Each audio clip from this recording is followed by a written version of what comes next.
한편의 드에스 사시 같은 찬양 진심으로 감사를 드립니다. 지난주에 이어서 오늘도 말에 대해서 함께 생각을 나누어 보려고 합니다. 여러분 먼저 저를 한번 따라서 해보시겠습니까? 말은 그 사람의 인격이다. 맞습니다. 말은 그 사람의 인격입니다. 그래서 말 한마디를 들어보면 그 사람의 인격을 어느 정도 가늠할 수가 있습니다. 왜냐하면 그 사람이 입술로 내뱉는 모든 말이, 언어가 그 사람의 인격에 뿌리를 내리고 있기 때문에 그렇습니다. 먼저 좀 여러분 생각을 나누고 싶은 주제가 있습니다. 그것은 언어와 문화의 관계에 대한 것입니다. 약간 어려울 수가 있는데 오늘 말씀의 전체적인 맥락을 위해서 한번 듣고 넘어가는 게 필요할 것 같습니다. 한마디로 말씀드리면 언어는 그 언어를 사용하는 사회 문화의 소산이다, 그렇게 얘기를 할 수가 있습니다. 언어는 저절로 생긴 것이 아닙니다. 말은 거저 생긴 것이 아닙니다. 그 말을 사용하는 사람들이 만든 사회 문화의 바탕을 두고 있습니다. 그 같은 문화 사회를 만든 사람들이 살아가고 있는 삶의 터전에서 배태된 것이 언어라, 말이라, 그렇게 말씀을 드릴 수가 있습니다.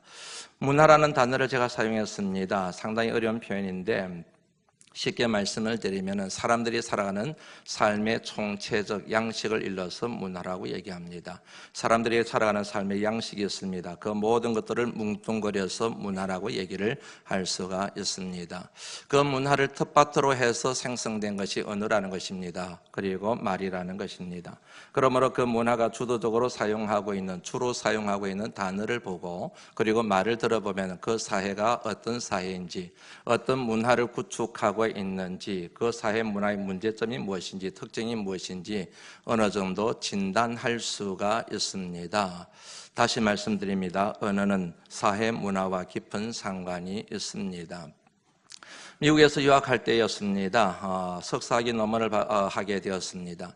그때 제 논문을 지도하셨던 분이 제인 벤이라고 하는 미국 백인 여자 교수님이었습니다. 그때 논문의 초점이 이랬습니다. 한국교회, 건강한 한국교회 이미지를 설정하고 그에 맞는 이론적인 성경적인 토대를 구축하고 그것을 구체화시키기 위한 커리큘럼을 만드는 것이었습니다.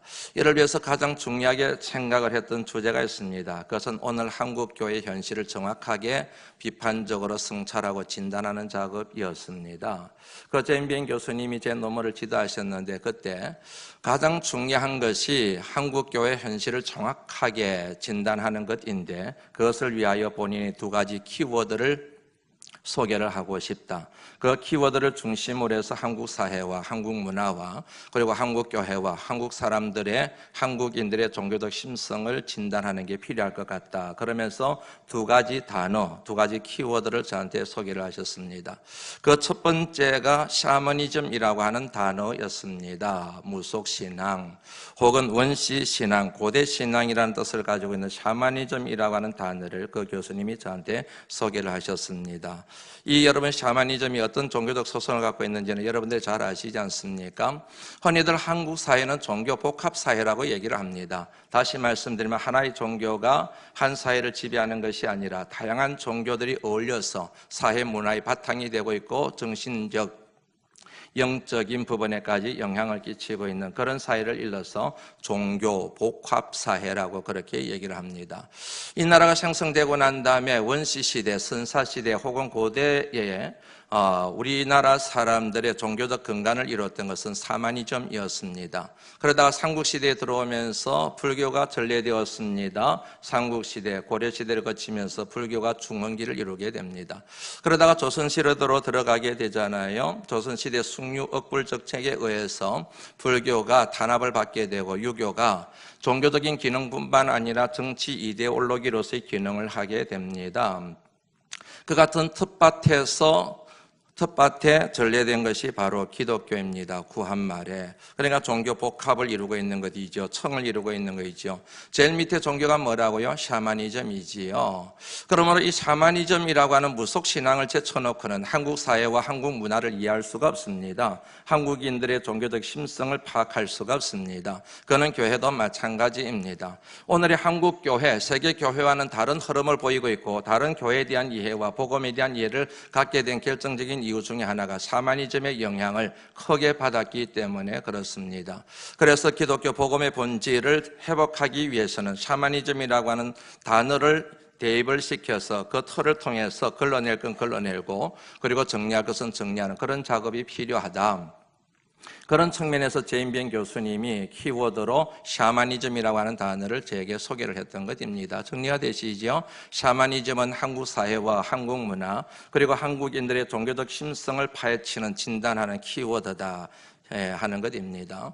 그 다음에 두 번째로 그분이 제안했던 키워드가 있습니다. 그것은 한이라고 하는 단어였습니다. 한 아시지요? 응어리진 마음이라고 그렇게 표현하지 않습니까? 응어리진 마음. 원통합니다. 억울한 일을 만났습니다. 그런데 그 일이 해결되지를 않았어요. 그 마음이 여러분 맺혀 있습니다. 응어리져 있습니다. 그 심리 상태를 일러서 어려운 말로 한자어로 한이라고 얘기를 하는 것이지요.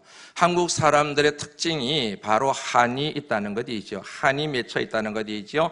한많은 이 세상 살아가는 이 노래처럼 한많은 이 세상을 살아온 사람들이 바로 한국 사람들이다. 그 교수님의 견해가 그래요. 한국을 방문한 적이 없습니다. 그럼에도 불구하고 한국 사람들에 대하여, 한국 문화에 대하여, 한국 교회에 대하여 정확하게 진단하고 있지 않나 하는 생각이 들 정도로 그분이 얘기를 하는 것이 참 맞았습니다. 우리나라 사람들이 한이 많다는 것이지요. 그분 표현으로 빌리면은 이모셔널 헐트라고 그럽니다. 감정의 상처를 많이 받았다는 것이죠. 그 중요한 요인 중에 하나가 전쟁이 많았기 때문이라고 그분이 얘기하시더라고요. 전쟁을 너무 많이 겪었다는 것이죠. 내적인 전쟁을 많이 겪었습니다. 외부 침략을 많이 받았습니다. 그것을 통하여 배신의 문화가 형성되어졌습니다. 분열의 문화가 형성되어졌습니다. 죽음의 고통, 이별의 이런 것들이 쌓이고 쌓인 그런 민족이 바로 한민족이다 하는 것이지요. 그러므로 한이라고 하는 이 단어 키워드를 통해서 한국 사회를 보고 한국 문화를 보고 그리고 왜 예수 믿는 사람들이 그렇게 다른 나라에는 없는 통성 기도를 목이 터져라고 그렇게 기도를 하고 예수를 믿는데 생명을 거느냐, 이 한과 깊은 상관이 있다고 자기는 생각한다. 그렇게 얘기를 하면서 앞서 말씀드린 것처럼 한국 문화를 이해할 수 있는, 한국 교회를 이해할 수 있는 키워드로 한이라는 단어를 제안을 했습니다. 상당히 일리가 있고 설득력이 있다는 생각을 했습니다. 그런데 이 한이라는 단어가 여러분 요즘에도 연결되는 것 아시죠? 요즘 우리 사회를 이해하는 굉장히 중요한 키워드가 하나 있습니다. 그게 힐링이라고 하는 단어입니다. 모든 나라에 다 힐링이라는 단어를 사용하고 있습니다. 그런데 우리나라만이 독특하게 이 단어가 과하게 사용이 되고 있다는 느낌이 듭니다. 치유라는 뜻을 가지고 있는 영어 단어이지 않습니까? 어린아이들도 힐링이라는 단어를 사용해요. 영어 울렁증이 있는 연세 드신 분들도 힐링이라는 영어 단어 사용하는 것을 불편 없이 그렇게 사용을 하고 있습니다. 갖가지 모든 삶의 양식들에 힐링이라는 단어를 다 붙여버려요. 먹는 것에도 힐링이라는 단어 붙여버리고 입는 것에도 힐링이라는 단어를 붙여버리고 사는 모든 삶의 터전에도 힐링이라는 단어를 붙여버리고 그전에도 말씀드린 것처럼 목욕관 앞에도 힐링이라는 단어를 붙이잖아요. 그래서 그전에 말씀드린 것처럼 여기 향남에는 힐링 스파라고 하는 목욕탕이 있지 않습니까? 목욕관 앞에도 힐링이라는 단어를 붙여야 될 정도로 지금 우리 사회에 힐링이라는 단어가 득세하고 있다. 그렇게 얘기를 할 수가 있을 것 같습니다. 왜요? 왜 이처럼 힐링이라는 단어가 우리 사회의 보편적인 단어처럼 그렇게 사용되고 있을까요? 이유는 간단하지 않습니까? 아픈 사람이 너무 많거든요. 아픈 사람이 너무 많아요. 치유받고 싶은 사람, 회복되고 싶은 사람이 너무 많은 거예요.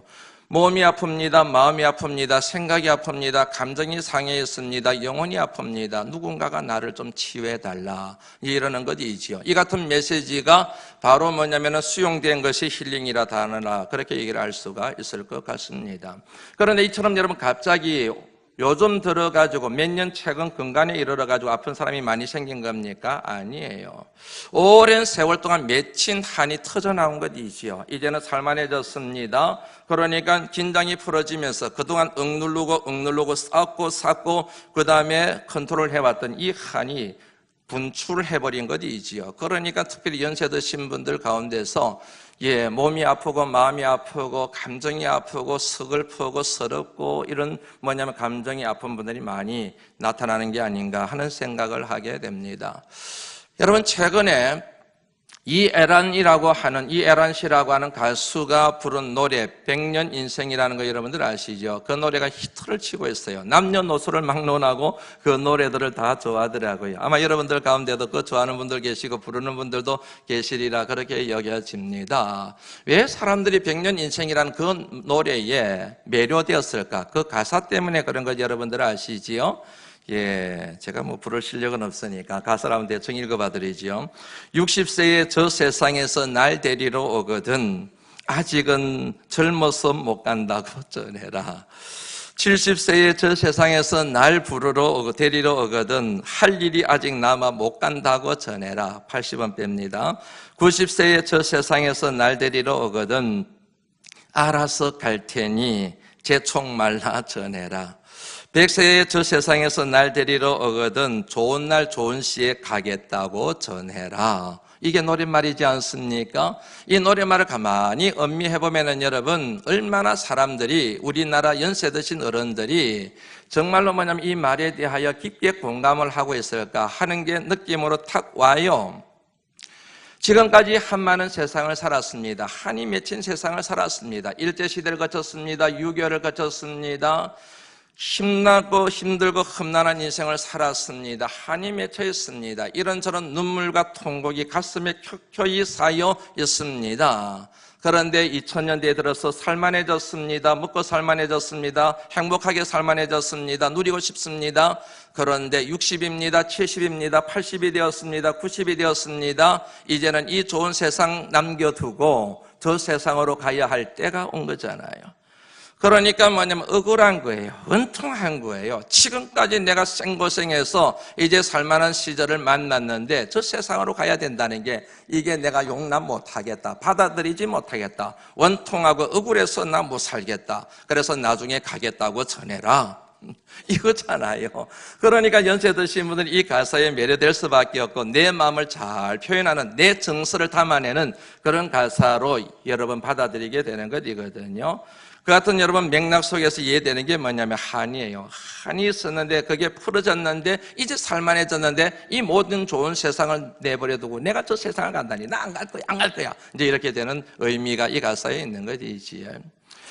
드리고 싶은 말씀의 요지는 그건 겁니다. 말은 그 말을 배태시킨 사회, 문화를 정확하게 반증하고 있다는 사실입니다.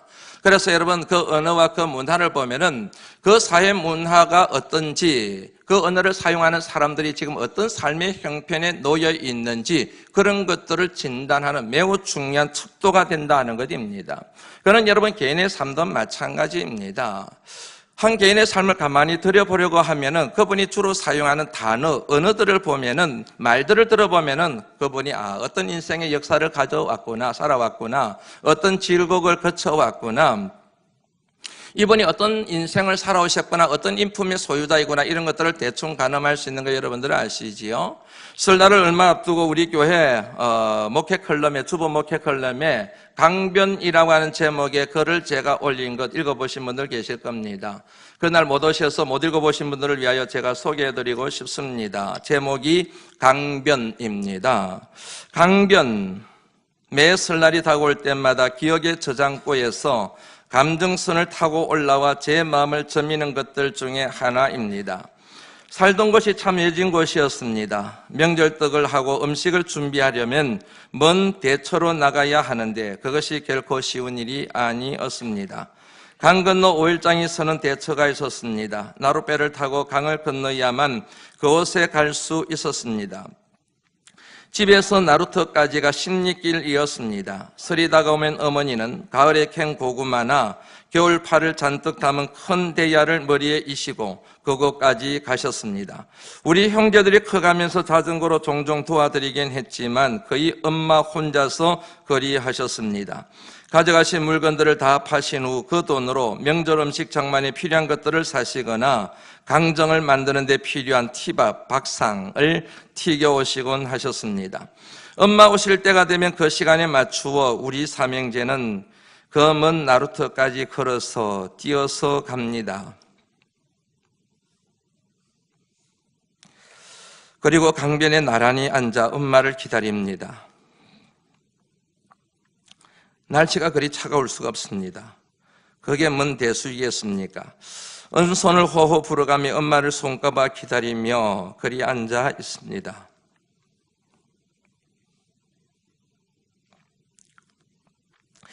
여러 차례 나룻배가 오간 후에 드디어 배에 몸을 실은 엄마를 보면 저희 형제들은 기뻐서 펄쩍펄쩍 뛰었습니다. 그런 저희 형제의 모습을 조용한 미소로 반응하시던 엄마의 모습이 어쩌면 그리도 고우시던지요. 지지리도 못난 가난한 형편에 자식들에게 제때 제대로 먹이지 못하시던 아픔을 명절을 핑계 삼아 자식들을 배불리 먹일 요량으로 그 추운 날씨에 그리 힘쓰시던 엄마도 뿌듯하셨던 것입니다. 매 설날이 다가오면 제 마음은 언제나 그때 그 강변으로 찾아들곤 합니다. 엄마 만나러. 엄마 아버지가 보고 싶습니다 하는 이 같은 글을 제가 올렸습니다.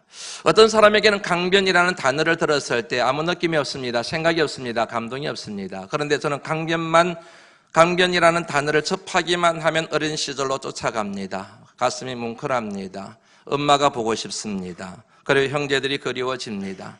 지금 살기 좋은 세상이지만 그때 그 시절로 돌아가고 싶다는 마음이 막 듭니다. 그러니까 이 강변이라고 하는 표현과 단어는 제 어린 시절을 이해하고 해석하는 키워드라고 그렇게 말씀을 드릴 수가 있습니다.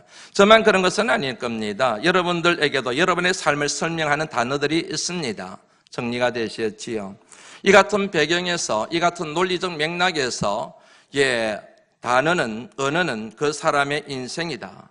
그리고 그분의 인생의 역사다. 더 나아가서는 그분의 인격을 대변한다라고 하는 명제가 나오게 되는 것입니다. 그 사람이 주로 사용하는 말과 그 사람의 인격은 연결되어져 있다는 얘기입니다. 그냥 말이 아니라 그 사람의 인격이 그러하기 때문에 그런 말을 하는 것이고, 그런 말을 하는 것은 그분의 인격과 됨됨이가 그러하기 때문에 그렇다는 얘기이지요. 그러므로 인격과 말은, 그 사람의 말은 동전의 양면과 같이 그 사람의 인생을 세우는 굉장히 중요한 미끄럼이다. 그렇게 말씀을 드려도 무방할 것 같습니다. 여러분들이 말과 관련해서 잘 알고 있는 속담이 하나 있지요. 그게 뭐냐면 말 한마디로 천냥빛을 갚는다는 속담이지요. 그런데 여러분, 그 말 속담에 담겨있는 의미 중에 하나가 인격과 관련이 있다는 거 여러분 아세요? 왜 여러분 말 한마디 때문에 천냥빛을 갚아줄까요? 말 한마디 때문에요? 왜요? 이유는 간단한 거예요. 그 사람의 말 한마디에 뭐가 담겨 있다는 겁니까? 말하는 사람의 인격이 담겨 있는 거예요. 말 한마디 때문에 내 마음이 움직이는 거예요. 왜 마음이 움직였을까요? 그 한마디 말에 그 사람의 전 인격이 담겨져 있는 거예요. 그 인격을 신뢰하는 거예요. 그 인격을 사랑하는 거예요. 그 인격을 존중하는 거예요. 그 인격 때문에 천냥빚을 갚아주는 것이지, 말 한마디 때문에 그냥 소리 때문에 빛을 갚아주는 게 아니라는 얘기지요.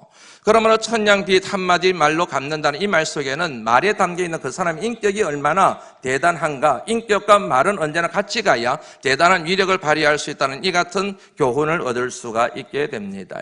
오늘 본문 말씀에서 그걸 우리가 발견할 수 있어요. 서설이 좀 길어지기는 했지만은 오늘 본문 말씀에서 이 같은 사실을 우리가 확인을 할 수가 있습니다. 11절 말씀에 보면 이렇게 나와 있죠. 의인의 입은 생명의 샘이라도 악인의 입은 독을 머금느니라 하는 말씀이 나옵니다. 이 말씀에서 우리는 두 부류의 사람이 나오는 것을 알 수가 있어요. 한 사람은 의인입니다. 또 다른 한 사람은 악인입니다. 악인과 의인이 나옵니다. 의인과 악인이 나옵니다. 그런데 이 악인과 의인을 어떻게 구별할 수 있을까요? 어떤 사람을 일러서 악인이라 말할 수가 있고 어떤 사람을 일러서 의인이라고 말할 수가 있을까요? 적어도 이 말씀에 기초를 두면 그 사람이 입을 보면 의인인지 아닌지, 그 사람이 말하는 말을 들어보면 그 사람이 악인인지 아니면 의인인지를 알 수 있다. 그렇게 여러분 이 말씀을 통하여 정리가 될 것 같습니다. 말 들어보면 이 사람이 참 좋은 사람이구나, 말 한마디 들어보면 이 사람은 참 악한 사람이구나, 나쁜 놈이구나, 그런 느낌이 든다는 그런 내용이지 않습니까? 악인의 입에는 생명의 샘이라도. 저는 이 말씀을 묵상하면서 왜 하나님께서 의인의 입을 샘이라고 그렇게 했을까? 샘이라고 말을 했을까? 셈의 이미지를 계속 묵상을 해보는데 매우 중요한 4가지 정도가 마음에 떠올랐습니다. 그것을 먼저 나누고 싶습니다. 셈 그러면 여러분 제일 먼저 떠오르는 이미지가 있지요. 그게 뭐입니까? 맑다라는 겁니다. 맑다, 깨끗하다라는 것이지요. 셈은 여러분 맑습니다. 깨끗합니다. 순결합니다. 그리고 투명합니다. 옹달샘을 여러분들 한번 연상해 보시죠. 숲속 뭐냐면은 있는 옹달샘이 그렇게 맑을 수가 없잖아요. 맑아요. 깨끗해요. 투명해요. 그래서 뭐냐면 물인지 아니면 바닥인지 분간이 잘 안 될 정도로 깊은 샘이라도 깊은 곳까지 볼 수 있게 만드는 게 바로 샘의 특징이지 않습니까? 그런 면에서 여러분 셈은 맑다, 깨끗하다, 투명하다, 정직하다 여기까지 발전을 의미 확장을 시킬 수가 있을 것 같습니다. 미국 이민교회를 했습니다. 이민교회를 시작한 지 얼마 되지 않아서 먼저 와서 이민 목회를 하고 있던 친구가 저한테 놀러 왔습니다. 몇 가지 조언을 해주었습니다. 그 중에 하나, 평생 잊을 수 없는 조언을 한 가지 해줬습니다. 고 목사, 이민 목회 힘들어. 이민 목회 힘든 거 저도 알지요. 근데 이 이민 목회에서 성공하기 위해서는 뱀같이 지혜로워야 돼. 그렇게 제게 조언을 해줬습니다. 뱀의 지혜가 필요하다고 마태복음 10장 16절에 나오는 예수님의 말씀을 인용하여 그 친구가 제게 그렇게 얘기를 했습니다. 어떤 의도로 그 말을 했는지 어떤 마음으로 했는지 알기 때문에 충분히 이해는 갔지만 여하튼 그 친구의 뱀 같은 지혜라고 하는 표현이 굉장히 마음에 거슬렸습니다. 그래서 제가 친구한테 한마디 더 했습니다. 네 말이 맞아. 나도 이민 목회를 경험해서 아는데 뱀의 지혜가 필요한 건 맞아. 그러나 뱀의 지혜만으로는 안 돼. 뱀의 지혜에다가 비둘기의 순결함이 더해져야 돼. 비둘기의 순결함이 더해지지 않고 뱀의 지혜만으로 목회하다 보면은 결국에는 사탄의 올무에 빠지게 돼. 뱀의 지혜와 더불어서 비둘기의 순결함이 필요해 라고 그렇게 제가 그 친구에게 말했던 경험이 있습니다.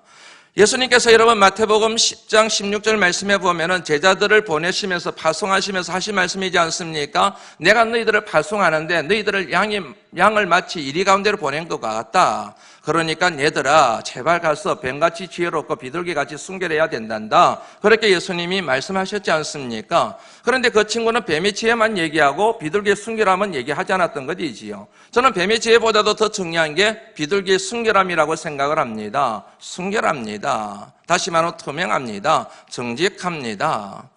정직한 말을 합니다. 투명한 말을 합니다. 속이 다 드려 보입니다. 말 한마디 가운데도 속이는 게 없습니다. 거짓이 없습니다. 그럴 때 그런 말을 하는 사람을 일러서 뭐라고 얘기한다고요? 의인이다. 그렇게 얘기할 수 있다는 것이 바로 이 말씀에 감춰져 있는 첫 번째 내용이라는 거지요. 도대체 속을 할 수가 없어요. 말을 하는데 속이는 것 같아요. 그런 사람을 어떻게 의인이라고 얘기할 수 있습니까? 속 깊은 곳까지도 말로 다 표현될 때 그때 투명한 사람, 정직한 말 하는 사람, 그런 사람이 여러분 제가 볼 때는 의인이라고 오늘 말씀이 그렇게 교훈하고 있다는 거이지요. 그 다음에 두 번째 셈이 갖고 있는 두 번째 이미지, 제가 생각해낸 이미지는 한결같음입니다. 한결같아요. 셈은 마르지를 않아요. 1년 365일 퐁퐁퐁 물이 쏟아져 나오지요. 한결같이 물을 낼 줄 압니다. 셈입니다.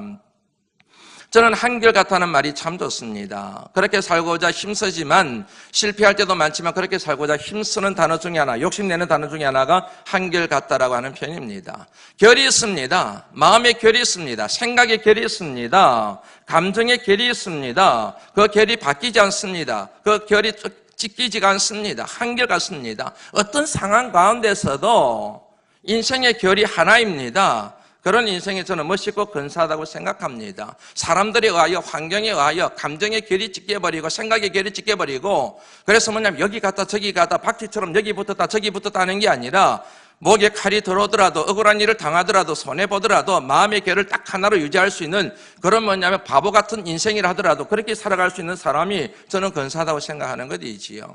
이 같은 생각에 불을 지핀 단어가 하나 있습니다. 고등학교 때 접했던 말인데 평생 마음에 챙기고 살아가고 있는 표현입니다. 항심이라고 하는 표현이지요. 저는 이 표현 참 좋습니다. 인생의 모토가 되는 말입니다. 항심, 항상 떳떳한 마음을 뜻하는 그런 표현이거든요. 저는 여기서 항자가 참 좋습니다. 항이 항상 항이라는 뜻을 갖고 있는 단어인데 이 단어를 풀어버리면 이렇게 되죠. 마음신변에다가 한일변에다가 날일변에다가 한일 이렇게 되거든요. 하루의 시작과 하루의 마지막이 다르지 않다는 거예요. 하루의 시작과 하루의 끝이 똑같다는 얘기예요. 조변 쓸개가 아니라는 얘기지요. 아침에 먹었던 마음, 아침에 가졌던 생각, 저녁에도 동일하다. 이런 의미 가지고 있지 않습니까? 이런 목회자 되고 싶다, 이런 인생을 살고 싶다는 욕심에서 제 마음에 품고 있는 단어입니다. 누차 말씀드리지만은 성공할 때보다는 실패할 때가 훨씬 더 많습니다. 여러분, 말도 마찬가지입니다. 어제의 말과 오늘의 말이 다르지를 않아요. 아침의 말과 저녁의 말이 다르지를 않아요. 이 사람에게 하는 말과 저 사람에게 하는 말이 다르지를 않아요. 목회를 해가다 보면 말이 달라지는 사람이 있어요. 분명히 교회 공동체 안에서 약속했는데, 하나님 앞에서 서약했는데 말을 삼켜버리는 사람이 많아요. 말을 바꿔버리는 사람이 너무 많아요. 사람에게는 혹 그럴 수 있지만 하나님께는 그렇게 해서는 안 되는데, 말을 여러 번 쉽게 바꾸는 사람들 볼 때마다 얼마나 안타깝고 속이 상한지 몰라요. 왜 그럴까? 예수 안 믿는 사람도 그렇게 살면 안 되는데 예수 믿는 사람들이 어떻게 한결같지가 않을까? 조금 뭐냐면 힘들다고, 어렵다고, 조금 마음이 상한다고, 좀 뭐냐면은 내하고 안 맞다고 어떻게 그렇게 말을 쉽게 바꿀 수가 있을까 하는 그런 안타까움이 든다는 얘기지요. 한결같은 말을 해요. 어떤 사람이 찔러도 한결같은 말을 할 줄 알아요. 손해를 보더라도 한결같은 말을 해요. 그런 사람을 일러서 뭐라고 얘기한다고요? 의인이다, 그렇게 얘기한다는 거지요. 그 다음에 세 번째, 셈이 갖고 있는 이미지가 있습니다. 그것은 배려입니다. 배려하는 것이지요. 지금 제가 셈에 대하여 이미지를 얘기를 하는데, 목사님 어떤 책에서 봤거나 그냥 추상적으로 생각했거나 그렇게 생각하는 분들이 계실 것 같아서 말씀드리는데, 제 경험에서 나온 겁니다. 누차 말씀드렸지만 여러분, 깜촌에서 자랐어요. 고등학교 1학년인가 2학년인가 돼서야 수도가 들어왔어요. 그전에는 여러분, 동네 사람들이 찬물샘이라고 하는 그 샘에서 물을 길어다 생활을 했습니다. 뒤에 큰 산이 있어요. 그 산 뭐냐면은 자락이 있지 않습니까? 산자락이 끝나는 지점에서 100m 낭떠러지가 있습니다. 그 낭떠러지 밑에 샘이 있었어요. 찬물샘이 있었습니다. 물이 항상 솟아나요. 동네 모든 주민들이 거기에서 물을 길어다 먹어요. 그것에 빨래터를 만들어가지고 빨래를 해요. 그리고 여름에는 빨래터에서 목욕을 하며 살아요. 그 어릴 때 여러분, 저는 참 샘이 너무너무 고마운 거예요. 찬물샘 너무너무 좋은 거예요. 너무너무 고맙고 하는 거지요. 그게 고등학교 1학년 때 가까이까지 수도가 들어올 때까지 그 찬물샘을 한 거 있죠. 그때 보면은 여러분, 그 찬물샘이 항상 흘러나와요. 다른 데는 여러분 가뭄이어도 거기는 가물지를 않아요. 그리고 얼마나 물이 맑고 깨끗한지요. 가기만 하면은 막 내 마음이 정화되는 듯한 그런 느낌이 막 드는 거예요. 더 중요한 게 하나 있어요. 경험해 보신 분들은 아시겠지만은 계절마다 온도가 달리더라고요. 저는 그게 너무 신기하던데요. 겨울이 되면은 김이 모락모락 나요. 완전히 뜨거운 것은 아니지만 미지근해요.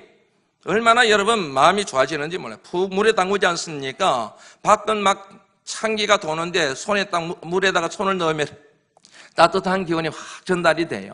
그리고 여름이 되면 얼마나 시원한지 몰라요. 냉장고 처리 가라죠. 온 동네 사람들이 그것에다가 참외라든지 수박이라든지 그런 걸 집어넣으면 얼마 있지 않으면 시원하게 먹을 수가 있는 그런 곳이에요.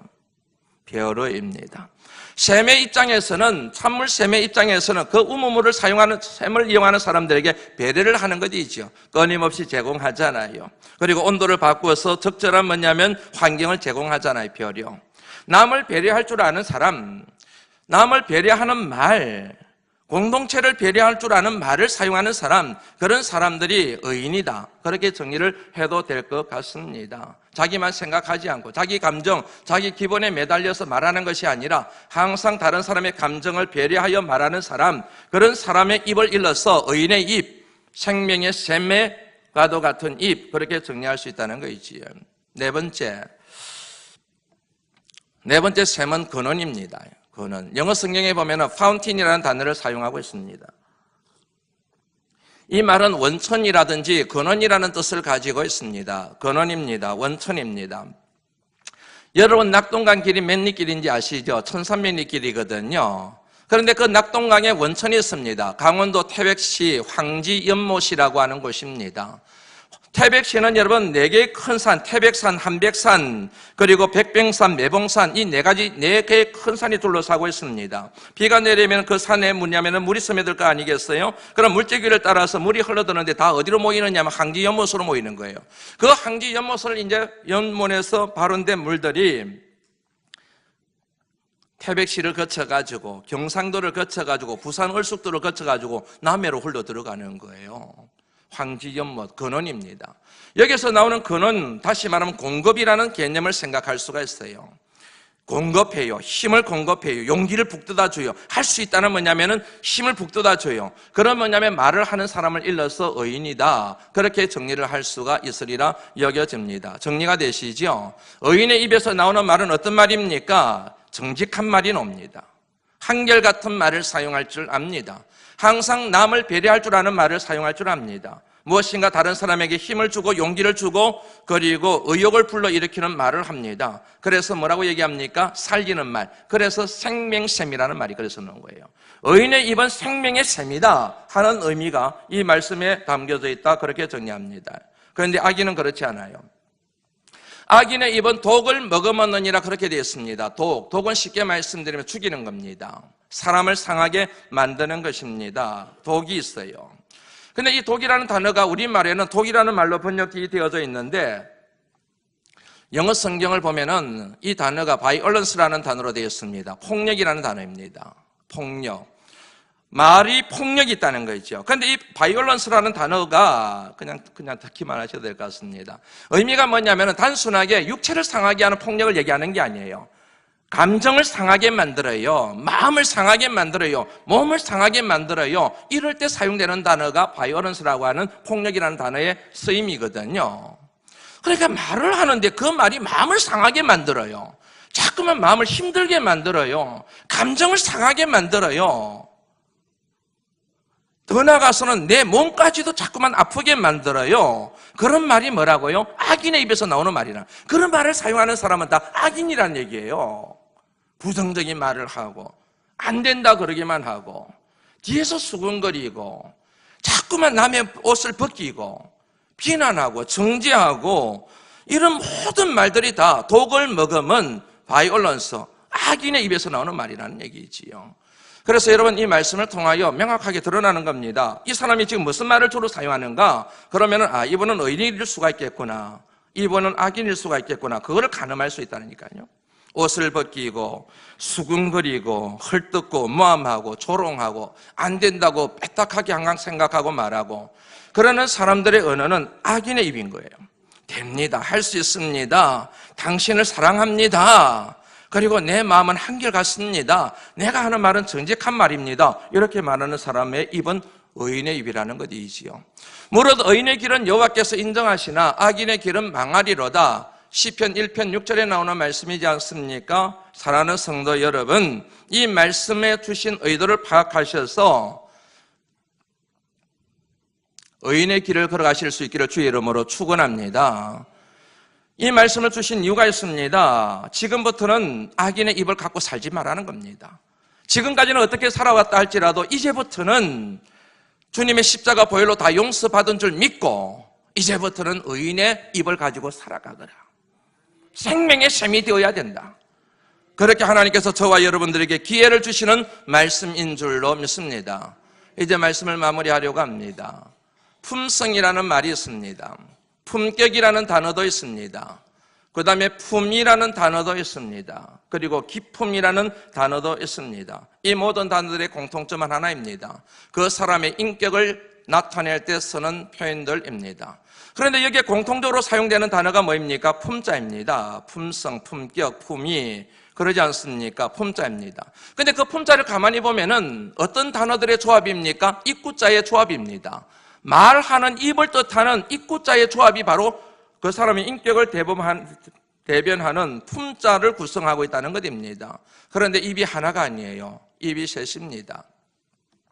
어떤 의미가 있을까? 쉽게 말하면 이런 겁니다. 그 사람 세 마디 말만 들어보면은 그 사람의 인격이 어떠함을 알 수가 있다.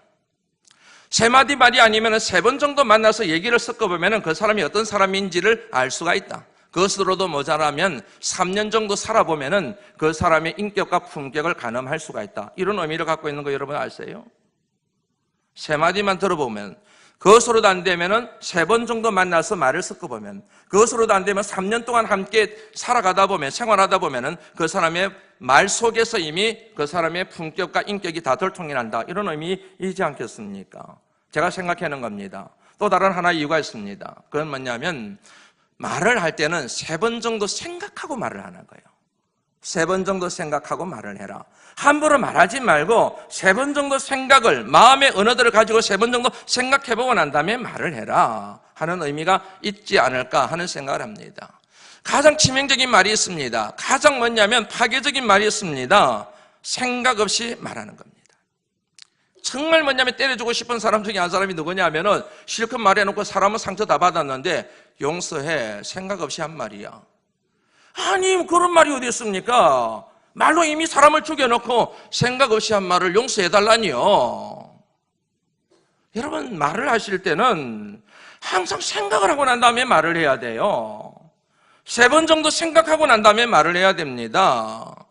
그래야 여러분 말이 살리는 말이 될 수가 있는 겁니다. 생각 없이 말하면 안 됩니다. 따라서 해보시겠습니까? 생각 없이 말하지 말자. 그러기 위해서 중요한 게 있습니다. 인격을 다듬어야 돼요. 내 속에 인격을 다듬어야 됩니다. 그래서 여러분 이번에 30일 특세가 뭐입니까? 품성. 다시 말하면 인격을 다듬는 데서 초점을 두고 이번에 특별 새벽 기도를 갖게 되는 것입니다. 여러분 말을 통하여 의인이 되시고 입술의 언어를 통하여 살리는 그와 같은 축복의 통로가 되기를 원하신다고 한다면 여러분의 내면의 품성을 다듬는 이 특별 새벽 기도에 꼭 동참해 보시기를 주의 이름으로 축원합니다. 살리는 말, 나를 살릴 뿐만 아니라 주변에 있는 모든 사람들, 자식을 살리고 부모를 살리고 그리고 아들을 살리고 딸을 살리고 남편을 살리고 아내를 살리는 의인의 입, 생명의 샘과도 같은 여러분들이 되실 수 있기를 다시 한번 주의 이름으로 축원합니다. 기도합니다. 하나님 감사합니다.